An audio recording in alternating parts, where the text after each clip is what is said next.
O Eduardo Moreira, do ICL, ele inaugurou agora o Rico Bonzinho, o Rico com Consciência de Classe.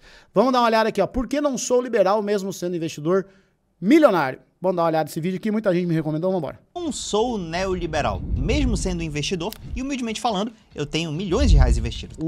Que delícia, hein? Que delícia. Um dia eu chego aí, meu amigo. Um dia eu chego aí, hein? Tá? Nessa carteira aqui, por exemplo, eu tenho quase 7 milhões de reais investidos. A gente tem duas carteiras aqui vinculadas ao B3, a Daniel Shoa e a Amanda Shoa. Quando eu chegar, ó, ele tá 7 milhões, eu só vou fazer live pra membro. Vou parar de postar vídeo no YouTube. Vai ser só pra membro. Só pra membrinho. Só vou fazer conteúdo pra membro. Quero só ficar aqui falando, dando risada, contando história, contando mentira. Aí eu não vou ter preocupação com o algoritmo. Se o vídeo tá flopando. Se tiver meia dúzia de membro aqui, não tem problema. Eu boto o membro R$1. Só pra ser uma coisa exclusiva. Eu sou um crubinho. Mas esse negócio de ter que ficar, esquenta a cabeça com thumbnail, retenção, acabou. Que é da minha esposa, a dela ela não autorizou que eu mostrasse, então por isso que eu só mostro a minha, mas é uma carteira muito boa também, tá? Fora que eu tenho previdência privada, que não está aqui também, outras carteiras menores e investimentos por fora. Fora patrimônio, casa e etc. Rico, já entendi, ele é rico. Então você pode pensar, ele não é neoliberal porque ele é comunista. Não, não sou comunista, eu sou um cara de mercado, poxa, tenho MBA em investimentos, e eu invisto há mais de 10 anos, antes mesmo de ter esse canal, e comprovadamente eu tenho sucesso. E no passado eu até acreditava nessa cartilha do Estado mínimo, a gente tem que ser extremamente liberal, e aí o Brasil vai se desenvolver. Mas depois de viajar por 25 países, dos quais eu tenho negócios em 8 deles, eu descobri que essa cartilha neoliberal, na minha opinião, não é a resposta para o Brasil se desenvolver. Boa. Então eu mudei de opinião e agora eu creio em outra coisa. E se você quer saber o que é, eu vou te mostrar nesse vídeo. Então vem comigo que... tem o Cobori também, né? O Cobori e o Eduardo Moreira. O Cobori e o Eduardo Moreira. Esse vídeo tá neolibertador.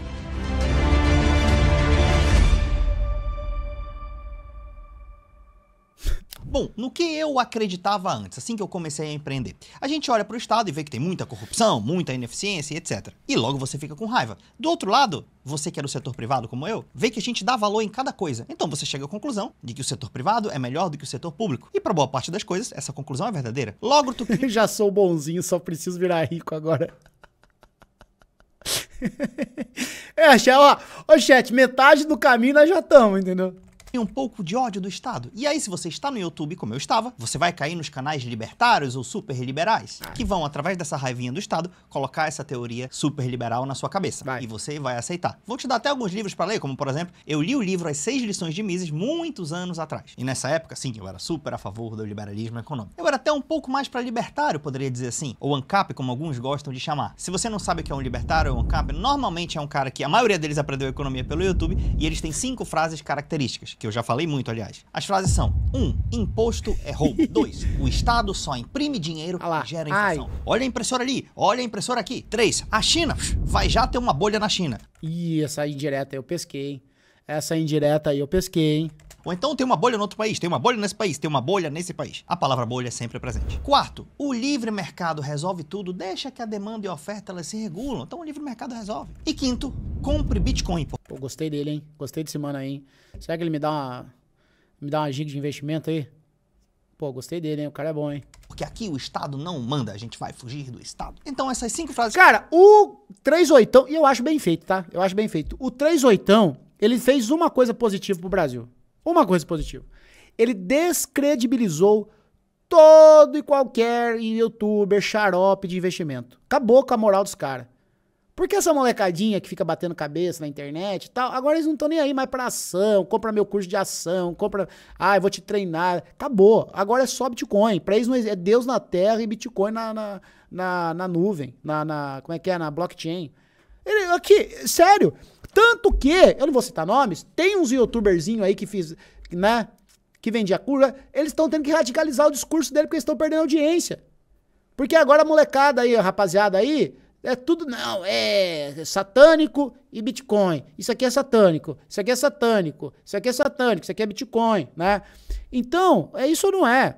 Eu achei bem feito. Porque isso tudo tava, né?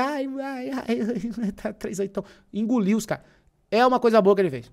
E ele tem o curso dele de Bitcoin também. Ele é o primeiro caso de um cidadão que tem quase R$1 bilhão, mas faz curso. Tá certo. Eu acho que ele é, né? Que estão na tela, normalmente era a cartilha que eu pregava e que muitas pessoas que eu julgo estarem na fase ainda da adolescência econômica, e todo adolescente pensa que é adulto, acabam replicando também. Não que isso aqui seja uma mentira absoluta. Não é uma mentira absoluta. Só que isso não é 100% verdade para 100% dos países. E, humildemente falando, eu não vou ofender ninguém nesse vídeo, vou mostrar por que eu mudei de opinião. Mas, Daniel, você falou de adolescência, explica mais. Ó, pior que eu estou indo atrás de vasectomia por isso. Não suporto criança. Acho que ele tá atrasado na live.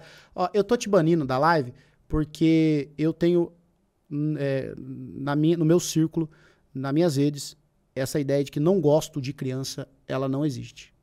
Eu tenho medo de adulto que verbaliza isso. Não gosto de criança. Como assim você não gosta? Não, eu não quero ter filho. Não, tudo bem. É uma escolha. Não quero ter filho. Não quero ter filho. Né?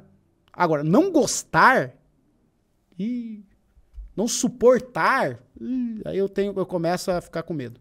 Melhor isso, porque na minha cabeça existem 3 fases do crescimento econômico na vida de uma pessoa. A primeira fase é quando ela é uma criança na economia. Quando ela é uma criança, ela olha e fala: papai, por que existem desigualdades no mundo, a pobreza? Poxa, o Estado poderia imprimir dinheiro e ajudar essas pessoas? O Estado poderia intervir e ajudar essas pessoas? Então essa é a primeira fase que a criança quer fazer. E muita gente passa por essa cartilha, não entende ainda o jogo da economia. Aí você vira adolescente. Você vê que como adolescente, o setor privado é que conduz uma nação, e que se você imprimir dinheiro pode gerar inflação, e que se o Estado intervir, ele pode... É só imprimir Pix, cara. Aliás, essa semana eu fiquei bugado.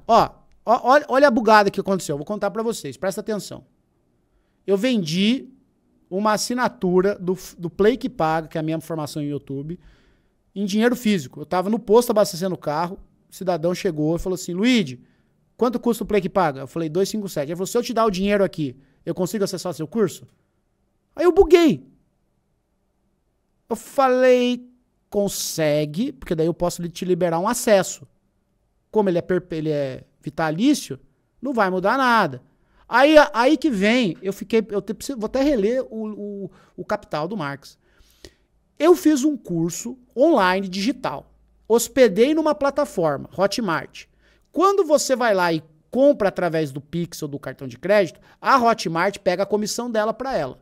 Certo? Ela pega a comissão dela para ela dá uma mordida na comissão. Só que dessa vez não passou pela Hotmart e eu liberei o acesso, porque eu tenho esse poder. Eu posso pegar uma pessoa e liberar o acesso. Então, esse dinheiro real está comigo e um produto digital não teve terceirização, a plataforma, e ele está acessando e está estudando. Onde o Marx entra nessa? Como é que o Marx me explica isso? Hein? Hein? Aonde entra? É um dinheiro real, físico. Tá na minha mão. Eu tô sentindo ele. E o meu curso tá hospedado. Atrapalhar a economia? E uau, você aprende isso e você se acha um gênio? Você é um adolescente? Mas como todo adolescente, você acha que é adulto. E aí, acima disso, tem um adulto econômico. Quem é o adulto econômico? O adulto econômico é o cara que ele sabe o que a criança pensa, ele sabe o que o adolescente pensa, mas ele já tá acima discutindo as exceções. Ele sabe, por exemplo, quando que o Estado intervém e pode ajudar o mercado em vez de atrapalhar. No caso dos americanos e dos chineses, ele tem até um hack de pressão monetária sem gerar inflação. Mas é um troço meio perigoso. Mas enfim, eles estão no mundo adulto econômico. Eles sabem quando usar subsídios, eles sabem quando usar tarifas e etc. Claro que muitas vezes podem errar, mas é um jogo mais adulto de conhecer as exceções. E toda vez que um adolescente econômico que fala só a cartilha do livre mercado fala, e ele ouve outra pessoa falando: ah, olha ali, aquele cara tá falando que ele quer intervir no Estado, esse adolescente pensa que ele tá falando com uma criança. Mas na verdade ele tá falando com um adulto que já sabe toda essa cartilha liberal e já sabe as exceções dela. Então, uma hora, depois de viajar 25 países e ver como funciona um estado, estados funcionando bem no mundo... Ele viajou assim? Eu julgo. Pô, gente, para de usar IA, assim, ó, com todo respeito ao milionário. O negócio de IA é feio demais, não é possível que você ache bonito isso. É feio demais, gente. Porque eu amadureci um pouco mais nessa cartilha. E por isso não sou mais neoliberal. Aí você fala: Daniel, mas você falou de neoliberal, você falou de ANCAP, libertário e tal. Me explica a diferença disso. Eu vou explicar bem de leve, tá? Tudo isso, na verdade, é uma cartilha de liberalismo, vamos falar assim, que é o Estado intervir menos na economia e você deixar o setor privado resolver tudo. Deixa Daniel, de onde vem esse nome neoliberal? É basicamente uma divisão histórica, tá? Por exemplo, antigamente o liberalismo clássico era chamado de liberalismo clássico, né? Ele foi muito popular até o ano de 1929, até que a gente teve a crise nos Estados Unidos, que a maioria dos economistas do mundo chegam à conclusão de que boa parte da culpa disso pode ter a ver com o livre mercado e a pouca regulação que existia. Imagina, por exemplo, se não existisse nenhuma regulação pela CVM ou pelo Banco Central hoje. Será que existiam muitos golpes financeiros? Será que existiam muitos golpes de pirâmide? A galera inventa... Esse negócio de inflação, imprimir dinheiro é o maior caldo do mundo. Não, inflação é fofoca. Saiu um paper, eu deixei isso registrado num corte, tava no Twitter lá, o pessoal me marcou. Saiu um paper mostrando que inflação é fofoca, é a minha teoria econômica. Exatamente. O que o paper mostra? Assim, vou tentar resumir da forma mais idiota. Ele mostra que é o seguinte, num primeiro momento, há de fato um aumento nos preços. Mas a partir disso começa um ciclo, no sentido de todo mundo está aumentando o preço, eu também vou aumentar. Todo mundo está aumentando o preço, eu vou aumentar. E aí esse aumento de preço começa a entrar num ciclo que, opa, o preço de todo mundo começou a aumentar, vou aumentar mais o meu. Aí esse primeiro agente aumenta, aí o segundo vai também. Cara, é um paper maravilhoso, eu li ele, não sei se eu entendi tudo, mas a chamada é isso, inflação é fofoca, tá? Também é fofoca. Não, na verdade não é só fofoca, mas também é fofoca. Um monte de coisa, ia criar várias bolhas, várias especulações e poderia haver uma crise. E lá, eu não falei que era zero regulação, mas tinha menos regulação. Se eu chegar agora no grupo de Zap aqui, amigos saltenses, e falar o seguinte, pessoal, promoção de cerveja na SOS Distribuidora, a caixinha de latinha de Heineken tá saindo por R$20. E a cidade inteira baixa lá pra comprar. Ninguém sabia. Um vai e pega por 20, outro 20. Daqui a pouco tem 100 pessoas na porta. O cara fala, opa, pera lá. Agora é 50. Agora é 25. Inflacionou. Agora é 25. Inflação, tinha menos intervenção estatal. Então, boa parte da crise foi causada por essa cartilha. Claro, a gente que contesta também. Quando eu era dessa caixa aí mais libertária, eu falava, a culpa disso tudo, na verdade, é do Estado, da crise de 29. Foi a culpa, foi do Fed, o Banco Central Americano. Mas eu vi que eu só tava duplicando narrativa e depois de estudar mesmo você vê que sem um mercado não ser bem regulado não é interessante. A regulação, se ela é feita de maneira moderada, ela é boa. E pode ajudar o setor produtivo, até porque dá segurança jurídica. Inclusive, eu segui um desses canais aí mais radicais de liberalismo e tal, de libertários. Teve um deles que falava assim, eu lembro na época, ele falava, a China está a uma notícia de jornal de uma crise gigantesca. Quem será? Os sinais estão ficando claros, não é clickbait, não, a economia chinesa pode estar muito bem à beira do colapso e eu não acho que é exagero dizer que a gente está a uma manchete de distância da capotada geral. É um vídeo de uns 8 anos atrás. E até hoje essa notícia de jornal não chegou. 4 de maio de 2017. 4 de maio de 2017. Pô, né? A China continua crescendo. Ah, Daniel, mas se tiver crise um dia, gente, todos os países têm crise, pelo amor de Deus. Agora, olha o que a China fez nos últimos anos, tá? Ah, Daniel, mas a China só fez isso porque adotou o mercado. E a minha teoria é de que o mercado tem que ser forte e o Estado tem que ser forte também. Eu não falo. Cara, esse vídeo, economia chinesa à beira do colapso, os comentários, é pra você pegar uma cerveja, botar na televisão da sala, no telão e ficar lendo os comentários. Cara, eu já fiz esse experimento uma vez, eu ri de passar mal, cara, dos comentários. Eu sei rir de passar mal dos comentários. É hoje, hein? Ai, caralho, é muito bom, velho. Vejam lá os comentários. Parem um dia pra ver os comentários.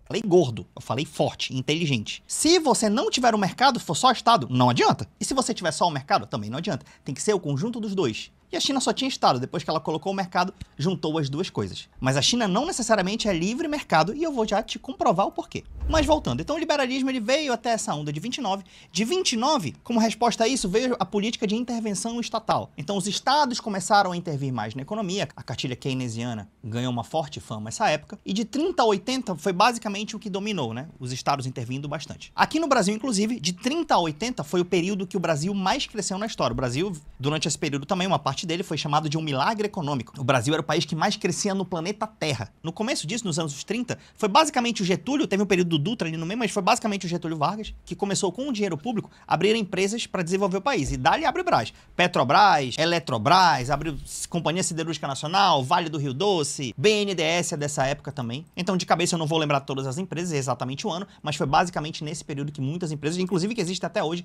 começaram a existir. O Brasil teve um grande processo de desenvolvimento com sem ter hiperinflação. Principalmente nos primeiros anos não teve hiperinflação, que já foi um problema do final, mas ele começou a crescer bastante. Depois veio a ditadura, que claro, eu sou crítico ao modelo de ditadura, eu prefiro a democracia, mas falando da parte econômica, eles também continuaram usando do Estado para intervir na economia. Então empresas privadas cresciam e empresas públicas também cresciam. Só que na época da ditadura, muita parte do financiamento começou a vir de dívida externa. Dívida externa no Brasil sempre teve, uns anos mais, outros anos menos. Nessa época veio da dívida externa, só que no começo a dívida era barata. Você pegava com uma porcentagem de juro baixa. Então você se financiava baixo para desenvolver o país. E a sua produtividade conseguia pagar esse juro baixo. Mas em determinado momento o juro externo subiu bastante e aí o Brasil, ó, se enforcou e se deu mal. Inclusive o nosso crescimento foi, os chineses vieram estudar a gente, países asiáticos vieram estudar a gente, tá? Mas aí nos anos 80, o que aconteceu? De 30 a 80 veio essa intervenção estatal. E nos anos 80, como resposta a isso, porque muitos lugares o Estado fez coisas boas, outros lugares não foi tão boa, outros lugares o Estado errou, mas sei que nos anos 80 veio uma nova onda liberal, que eu considero, Daniel, que o neoliberalismo começa aí. Então é mais novo. Ele é marcado principalmente pelo presidente Ronald Reagan dos Estados Unidos, que foi eleito ali em 80, e a Margaret Thatcher do Reino Unido, que foi ali 79 e 80 também. Simplesmente as duas pessoas mais importantes do mundo, e eles adotaram a cartilha neoliberal, que é basicamente o seguinte: gente, o Estado vai intervir pouco, gente, abaixem os impostos das suas economias, vamos deixar o mundo inteiro ter um mercado livre e etc e tal. E o pau tora, deixa o pau torar. Para eles, era a ótima decisão. Por quê? O Reino Unido e os Estados Unidos estavam no topo da cadeia tecnológica. Então, se não existem impostos entre os países, ou os impostos são menores, o que acontece? Quando formos negociar, obviamente o produto deles vai ganhar, porque é mais tecnológico e mais barato. Inclusive disso aí nasceu o consenso ou o acordo de Washington ali pelos anos 80 também, que era um acordo que falava que o neoliberalismo era a melhor cartilha. E aí escolas liberais, como faculdade em Chicago, alguns liberais brasileiros, como Chicago Boys, começaram a estudar nessa época, né? E teve uns que começaram a estudar nessa época e pararam de estudar nessa época também, porque não viu a evolução do mundo. E o que aconteceu? Isso foi os anos... Que isso, hein? Farpou, ele farpa demais os caras, velho. 80. Então, nos anos 90, essa cartilha chegou aqui. De, cara, não vamos aos estados, cara, tem muita corrupção, cara, etc. Você pega as coisas ruins que tem no estado, demoniza elas... Boa. E fala, a solução então é praticamente extinguir, vamos tirar o Estado da economia. Sendo que o próprio Reino Unido e os Estados Unidos usaram muito do Estado para se desenvolver. Eu já chego nesse ponto. E aí dos anos 90 para cá, o Brasil começou a adotar essa cartilha neoliberal. Primeiro com Collor, depois com Fernando Henrique. Aí você fala, mas do Fernando Henrique, o nome é Partido da Social Democracia. Ah, mas Bolsonaro falou que ele é de esquerda. Ah, mas não sei o que. Gente, todos esses presidentes que passaram, desde o Lula até Bolsonaro, até... Fernando Henrique, eles usam essa cartilha neoliberal. Uns com aspecto mais social, outros com aspecto mais conservador. Rapaz, olha o homem chamou o Lula de neoliberal. O Jones Manuel já tá assim. Ai, que Deus. Ai, fala do pai. Ai, fala. O que o Lula é? Fala. O Jones Manuel já gostou dele. Jones Manuel... Costumes, mas é basicamente o tripé macroeconômico. O que é um tripé macroeconômico? 1, o país tem que ter superávit primário. 2, ele tem que ter uma meta de inflação. E 3, ele tem que ter o câmbio flutuante. Câmbio flutuante é demanda e oferta, então é livre preço. No Brasil é um pouco sujo, que o Banco Central às vezes intervém. Meta de inflação é um negócio mais discutível, eu sou crítico também, mas dá pra discutir em outro vídeo. E superávit primário significa o quê? O Estado tem que gastar menos do que arrecada. Ou seja, não deixe o teu Estado crescer muito, bicho. Ele tem que arrecadar mais e gastar menos. Então é uma tendência de manter estados enxutos. E o Brasil adotou essa cartilha. A China, por sua vez, e a Coreia, só pra você ter uma ideia, nos anos 80 a China tinha um PIB parecido com o Brasil, não lembro de cabeça quem era maior ou menor. Mas hoje em dia a China tem um PIB cerca de 7, 8 vezes maior do que o PIB brasileiro. Se eu pegar o PIB industrial, então, meu irmão, a China disparou. Enquanto a indústria no Brasil caiu muito. Por quê? Por que você acha que a nossa indústria caiu e por que você acha que a deles cresceu? Ah, foi só o mercado? Não. Foi só o câmbio? Não. Foi só que eles não têm uma democracia? É mais fácil de governar? Não. Foi uma mistura de tudo isso, apesar de eu ser democrata, como eu falei pra vocês, tá? O que acontece? A China e os Estados Unidos, eles usaram muito da intervenção estatal para crescer. Vou te dar um exemplo. Apesar de eu não ser socialista, eu não faço aquela crítica, o socialista de iPhone, porque não faz muito sentido, eu vou te explicar por quê. Esse celular que é o símbolo do capitalismo, o iPhone, que você comprou via capitalismo ou via mercado, na verdade, assim, gente, muita gente confunde o mercado com o capitalismo, tá? Cara, rapaz, é bom, hein, chat? O cara tá com, ó... Ô, camarada rico, o empurrãozinho já era, viu? O empurrãozinho vai ter aí a tríade dos ricos, gente boa. O Eduardo Moreira, vai ter o Cobori e vai ter o senhor. As panteras comunistas. E eles falam assim, o capitalismo ele é inerente à vida do ser humano, é natural. Não, gente, o mercado O ato de comerciar é natural à vida do ser humano. Mas não sei se tu sabe, o mercado existia antes mesmo do capitalismo, tá? O capitalismo é a propriedade privada dos meios de produção. E também quem é que manda no dinheiro da parada. E não, o ato de mercado. Então, muita gente dessa caixa liberal confunde as duas coisas. Agora acabou com o sonho da rapaziada que tá vendo no canal dele.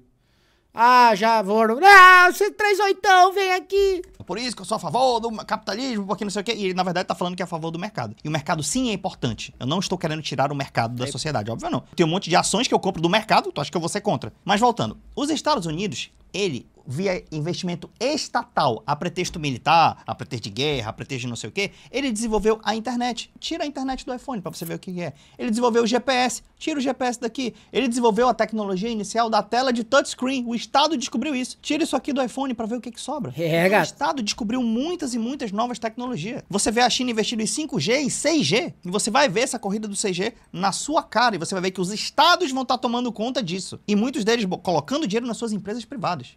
O Estado descobriu muitas coisas e depois a iniciativa privada faz o que ela faz de melhor. Transforma isso aqui em produto e vende pra gente.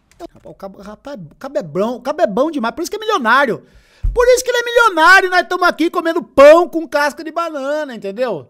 Por isso que ele é milionário, nós estamos aqui lambendo o suor pra ver se dá uma hidratada, em vez de comprar Gatorade, entendeu? Eu sou um grande fã do mercado e eu sou um grande fã da iniciativa privada. Mas ela sozinha, deixada pra competir com todo mundo, com um monte de estado interventor no mundo, ela não vai ganhar a nossa iniciativa privada sozinha, óbvio. A China, querida, eu sempre falo isso, eu tenho 2 carros aqui em casa. Um é um carro europeu, que é uma BMW X5, e o outro é um carro chinês, o BYD Seal. Olha lá, tá ruinzinho de carro, hein? Que 3, 4 anos atrás, ninguém tinha ouvido falar da BYD. E agora ela está... Eu queria ter comprado no BYD, cara, mas não, aqui não tem como, não tem onde carregar. Tá dominando o mundo, tá crescendo, tá passando marcas europeias. Aí tu fala assim, caramba, que legal, né? Foi somente o livre mercado que fez a BYD chegar no mundo inteiro. Tu acredita mesmo nisso, assim, de boa? Tu chega na tua casa e fala assim, ó, olha, a China, só o livre mercado, né? O Estado chinês não está intervindo em nada. Mas, Luigi, a gente concorda com ele e tamo na merda. É porque ele ainda não é comunista, e comunista não gosta de trabalhar, entendeu? Se você trabalhasse, você ia estar igual ele.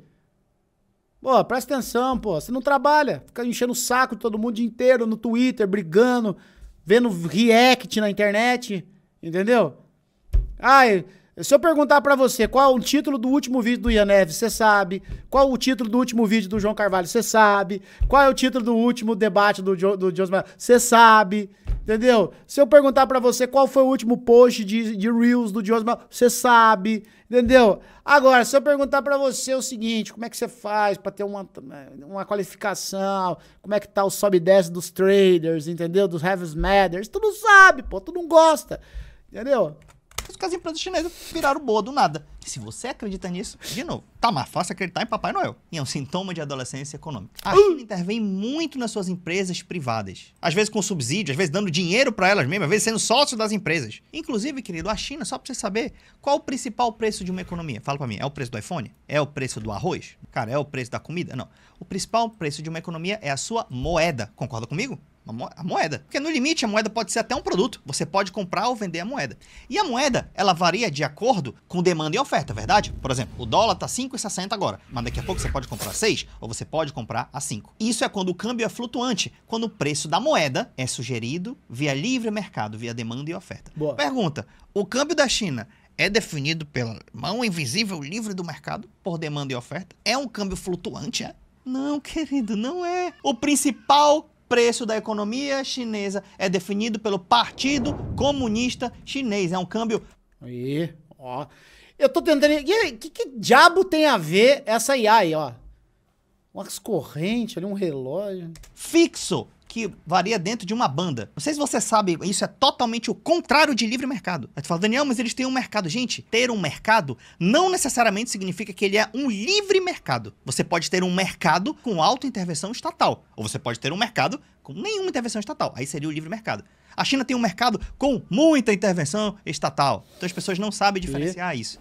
A China cresceu muito com o uso do Estado e o uso do mercado. Vamos por outro exemplo. Coreia do Sul. Coreia do Sul também teve a oportunidade de décadas atrás adotar esse consenso de Washington, a cartilha do liberalismo, de falar o seguinte, ó, porque o que a cartilha diz? Não, você tem que vender somente a sua vantagem comparativa. O que é isso? O que você produz naturalmente é a sua vantagem. Então você não tem que se preocupar em fazer aço, por exemplo. Se a sua vantagem é plantar arroz, que era igual ao da Coreia do Sul, você tem que plantar exportar arroz e vender com o resto do mundo. Porque se tu for fazer aço, pô, tu vai criar aço, e aí o teu preço não vai ser bom, né, cara? É uma esquizofrenia isso. Sim, a cartilha liberal diz isso. Só que os americanos não fizeram isso. Qual era a vantagem comparativa dos americanos? Ser um país agrícola. Eles são um país agrícola? Ah, Daniel, mas tem agro lá. Epa, eu não estou falando para não ter. Para de ser extremo. Claro que o agro é importante. Assim como do Brasil, a vantagem comparativa é agro também. Então por isso que eu tô falando desses 3 países, Coreia do Sul, Brasil e Estados Unidos. Porque o agro é importante, no caso da Coreia do Sul, mais era o arroz. Mas o Brasil até hoje fica escravo do agro. A sua indústria caiu. A indústria que eu falo é que vai desenvolver produtos de alta tecnologia, tipo um celular. Mas nos Estados Unidos, não. Eles interviram muito. Só pretexto de guerra e da NASA, de corrida espacial, inventaram um monte de tecnologia que estão nos produtos privados hoje. E o Brasil investiu? Não. Aí o que fizeram na Coreia do Sul? O General Park simplesmente fez o seguinte: não, cara, não vou adotar essa cartilha, não. Eu vou fazer aqui planos de 5 anos de intervenção estatal, via subsídio, via dar dinheiro para empresa privada. E eu também vou criar uma indústria do aço aqui, pra gente desenvolver coisas mais tecnológicas. Isso começou até um pouco antes ali do Ronald Reagan, da Margaret Thatcher, e continuou depois, tanto que a Fundação Naposco, eu tenho aqui, ó, a Fundação Naposco é de 1968, foi fundada por Iron and Steel, a POSCO, e os liberais falavam, ah, bicho, não vai funcionar porque vai ser caro, beleza. E aí, em 73 eles acenderam o primeiro forno, já faziam uma boa quantidade de ácido líquido já no primeiro ano, e isso fomentou insumo barato para empresas que a gente nem conhece, né, que, pô, nem foi importante, para empresas como Hyundai e Kia, e um pouco depois também uma tal de Samsung. Claro, a Hyundai, a Kia, a Samsung são frutos somente do livre mercado, não teve intervenção estatal não, claro que teve. Mas mesmo assim, muitos dos liberais ainda não criam que a POSCO se desenvolveria tanto. Já em 83, o negócio cresceu tanto que a POSCO estava comercializando uma das toneladas mais baratas do mundo da matéria-prima. E isso sustentou um negócio chamado Milagre do Rio Han. Cara, depois vai no chat GPT, tu desconfia de mim, beleza. Vai no chat GPT e fala assim, ó, Milagre do Rio Han. Sabe o que aconteceu lá? Pega esse número aqui, ó. Em 1960, sabe qual era o PIB per capita da Coreia do Sul? 82 dólares. 82 dólares. Em 1981, 20 anos depois que eles resolveram investir nesse negócio aqui, sabe qual era o PIB per capita da Coreia do Sul? 1.700 dólares. Saiu de 80 para 1.700. Ei, se crescesse 2 vezes em 20 anos, já seria incrível, né? Pô, duplicar, meu irmão, de 80 para... O que o público dele deve estar chorando nos comentários, não vou nem ler. Mas eles já abandonaram o vídeo. Eles já abandonaram o vídeo. Eles já estão falando lá, o Renato 38 vai vir aqui te pegar no soco. Fala do Bitcoin! Quero Bitcoin! O cara tá refutando a fábrica de cachaça do engenheiro Léo. É, pô, é a fábrica de cachaça do Léo. 160 seria incrível. Se crescesse 10 vezes, seria uma sinistralidade. Meu irmão, crescer de 80 para 800 dólares seria incrível. Mas não cresceu nem 10 vezes, foi não. Foi mais do que 20. Porque de 80 dólares para 1.600 dólares daria 20 vezes de crescimento. E ela foi para 1.700 dólares de renda per capita. Aí tu fala para mim que foi a livre mão invisível do mercado. Foi a cartilha neoliberal, foi um tripé macroeconômico, foi isso aí que fez. Não, querido, foi a junção das empresas privadas, eu sou um fã do mundo privado, mas alinhado estrategicamente com o Estado. Aqui no Brasil, o Estado só quer discutir negócio de gay, negócio de comunismo, negócio de fascismo, negócio de religião e tal, e não tem um plano nacional de desenvolvimento. Opa! Opa! Opa! Pera lá. Pera lá. O que você falou? O que ele falou? Vocês escutaram isso? Ih, eu acho que ele tá... Quer ver? O que ele falou? Volta. Negócio de fascismo, negócio de religião e tal, e não tem um plano nacional de desenvolvimento. Meu amigo, quero bem, é um homem de bem, é um homem de bem, um bem intencionado. Meu amigo, quero bem, é um homem de bem. Meu amigo, quero bem, é um homem de bem, é um homem de bem, um bem intencionado, gosta do povo, enfim. Meu amigo, quero bem, é um homem de bem, é um homem de bem, um bem intencionado, gosta do povo, enfim. Ó o livrinho aqui, ó. Ó o livrinho. Ó o livrinho do homem aqui, ó. É o PNC, ó. PND, desculpa, PNC não. Ó, Ciro Gomes. Ciro Gomes, o projeto... Ó, que homem bonito, ó. Tá aí o livrinho. Eu gostei do livro, cara. Meu amigo... Então, esse é só o fato. Você duvida de mim? Pesquise por conta própria. É lógico que eu tenho um livrinho, pô. É o PNC, o pau no... Toda a história do mundo. O que você não vai ver é um Estado sozinho intervindo sem o setor privado crescendo. Que muitos chamam isso de socialismo puro. Aí não vai funcionar mesmo. Ou então um país grande, 50 milhões, 100 milhões, 200 milhões, 1 bilhão de pessoas, somente com o uso do setor privado, anulando o seu Estado, tá? País que funciona sem Estado é paraíso fiscal, um negócio pequeno, que é feito pra sugar o dinheiro de quem tá ao redor ali, né? Aí tudo bem. Mas enfim, e como eu descobri isso? Cara, quando eu comecei a viajar, eu viajei 25 países. Então essa cartilha neoliberal serve pra você que chegou no topo da cadeia tecnológica, porque você, cara, tô com os melhores produtos do mundo, então eu vou começar a vender cartilha pra galera, pra falar pra ele baixar os preços, pra todo mundo ser livre, porque aí o meu produto entra lá e ganha. Se eu fosse presidente do Brasil e a gente domina a cadeia tecnológica mundial, eu ia falar pra todo mundo ser liberalóide, filho. Que aí meu produto ia entrar no mundo inteiro. E como que o produto chinês entrou aqui? Como o Estado interviu, ajudou o setor privado, e agora que eles são grandes, você pode ver que... Luiz, de quantos países ele viajou? 25, tá? Pra quem tá em dúvida, é 25. O Xi Jinping tá lá falando, sou a favor do multilateralismo, vamos baixar os impostos? Por quê? Porque ele sabe que a tua casa já tá cheia de produto chinês, e se baixar os impostos, vai entrar mais produto chinês ainda. Tu duvida? Até o Trump começou a taxar os caras em o mundo inteiro, porque viu que tá perdendo essa guerra. E o que é que ele está fazendo como resposta? Usando do livre mercado? Não, tá intervindo pesadamente usando do Estado. Inclusive, acho que ele tá fazendo isso mal, tá? Mas você vê que é Estado brigando com o Estado. E não, ninguém tirou o Estado de jogo pra ganhar essa guerra. E como que eu mudei de opinião? Eu simplesmente viajei 25 países e, cara, eu comecei aí... Repito. Fui na Europa e eu vi países que taxam mais os ricos do que no Brasil, porque aqui no Brasil fala que se taxar rico vai fugir, né?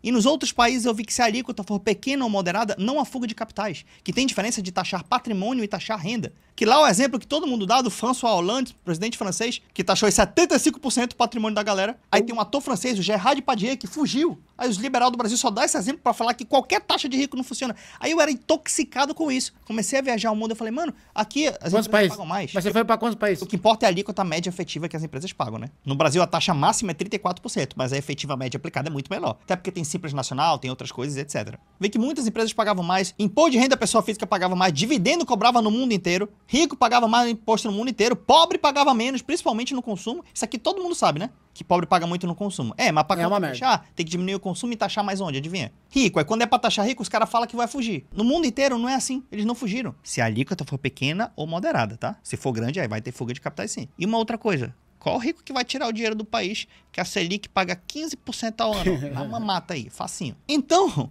eu tive um choque de realidade. Eu comecei a viajar, falei, cara, essa caixa aqui do... Onde você viajou? Mises, do libertário, da internet. Meu irmão, isso meio que só existe no Brasil. Existe em outros lugares também, é óbvio. Mas em país grande, desenvolvido, social-democracia, ninguém tá lá, assim. É tipo terraplanismo, assim. Fica lá uma minoria, né, nesses lugares discutindo isso, sacou? Porque no mundo inteiro grande, nas grandes universidades... Essa cartilha até meio que de caricatura, assim, né? Da ausência do Estado e tal. E só lembrando, tá? Eu não estou ofendendo ninguém nesse vídeo. Então, por favor, calma nos comentários, por favor. Eu não te ofendo. Tarde demais. Tô bravo. Pelo amor de Deus, calma. Então, hoje, o que eu acredito? Que o Brasil precisa de um projeto nacional de desenvolvimento. Aliança... Meu amigo, quero bem, é um homem de bem, é um homem de bem. Meu amigo, quero bem, é um homem de bem. É um homem de bem, bem intencionado, gosta do povo. O quê? O setor privado. Logo, eu não estou falando de socialismo, comunismo, essas caricaturas de que o setor privado vai sumir. Não, precisa sim do setor privado. Claro que algumas empresas precisam ser estatais, obviamente, mas isso é assunto para outro vídeo. 2, você precisa do Estado coordenado com a iniciativa privada para isso, facilitando a vida das empresas, subindo impostos nos lugares, injetando dinheiro do outro. E 3, financiando ciência, que é o terceiro pilar, a universidade. As mentes pensantes precisam receber dinheiro. E essa onda do superávit primário, o que o Brasil precisa? Ele precisa de um superávit operacional. O que é isso? Os custos do Estado, sim, eles, a meu ver, tem que ser azul. Ou seja, custo com funcionário público, custo com gabinete, com água, luz, telefone do Estado. Isso sim, beleza, o Estado tem que gastar menos do que arrecada. Concordo com isso. Mas você pode operar alguns anos em déficit se existir um plano por trás. Por exemplo, você fala assim, cara, eu vou investir 5 anos em inteligência artificial. Eu vou precisar de 2% do PIB para isso. Ó, eu tô pagando as contas em dia aqui, ó. O Estado operando normal, ele tá no azul, beleza. Mas esse ano eu vou operar em déficit, ou por 5 anos seguidos, 2% do PIB em déficit, porque eu vou investir em inteligência artificial. Porque se eu investir nisso, no futuro, atenção, esse Paulo vai retornar. Guedes. Então aqui você não teve superávit primário, mas a produtividade que isso vai trazer a longo prazo é muito grande. Os Estados Unidos operam em déficit há muito tempo, a China também. O que não pode é, claro, déficit para pagar custo básico. Aí eu sou contra, tá? tá? Até na empresa é assim, gente. Pô, a minha empresa tem lá, beleza, eu chego lá, tem o EBITDA, que é o lucro operacional. Pagando todos os custos da empresa, toda a operação, ela tem que dar lucro, beleza, tá no azul. Aí depois disso tem a despesa financeira, que é o quanto você investiu ou o quanto você deve, né? É juros, se você está contra ou a favor de você os juros.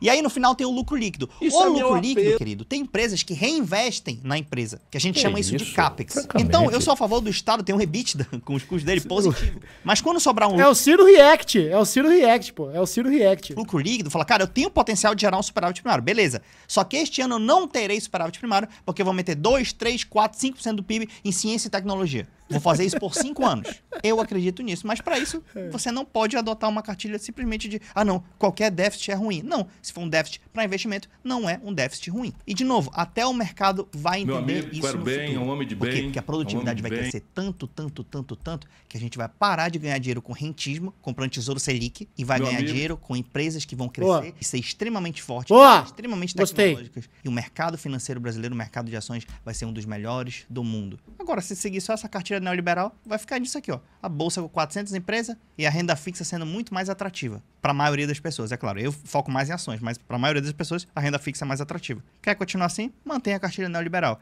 Quer pensar para frente e deixar o país rico? Vamos fazer um plano de desenvolvimento. Volta ele React aqui. Vai, finaliza aí, que ele vai fazer o React aqui, vai. Que eu creio que será muito melhor. A cartilha liberal é toda inútil? Não. Ela é boa para quê? Para gerar superávit primário, a inflação baixa. Mas, para deixar um país rico, essa cartilha não é o suficiente para o Brasil. Capaz da gente se desindustrializar mais e ficar mantendo esse crescimento aí, esses voos de galinha, para sempre. Agora, ficar rico, que é bom? Não. Tudo bem, essa é a minha opinião. Espero que você tenha gostado. Gostei. A gente se vê no próximo vídeo de Investland. Aí, eu gostei dele, cara. Gostei dele, cara. Gostei dele, pô. Vou me inscrever no canal dele, quero acompanhar aqui. E ele viajou 25... Cara, ele viajou 20... Vocês acreditam nisso, chat? 25 países, cara. Ó. Bem-vindo ao Mágico... Olha só, cara. 25... Tá aí, então. Fã do Ciro Gomes.